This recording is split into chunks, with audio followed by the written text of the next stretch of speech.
அப்படின்னு பார்த்தீங்கன்னா, plain glass of water. Mild வார்மா இருக்கலாம். ரொம்ப கோல்டா வேண்டாம். அதுல லெமன் பிழிஞ்சு அந்த வாட்டர சிப் பண்ண சொல்லுவோம். பிஞ்ச் ஆஃப் சால்ட் போட்டுட்டு.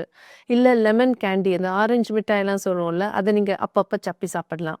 ஜிஞ்சர் கேண்டீஸ் எடுக்கலாம். ஏன்னா ginger is a very good remedy for nausea and vomiting, especially during pregnancy. So ginger எடுத்துக்கலாம்.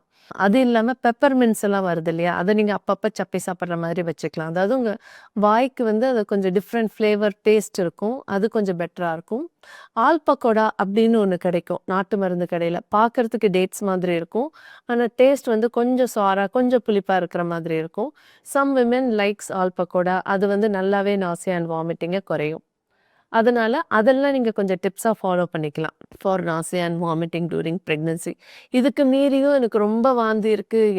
தண்ணி சாப்பிட்டா கூட வாமிட் நிக்க மாட்டேங்குதுன்னா, தயவு செய்து உங்க டாக்டர போய் பார்த்து அதுக்குரிய ரெமெடிஸ் நீங்க எடுத்துக்கோங்க.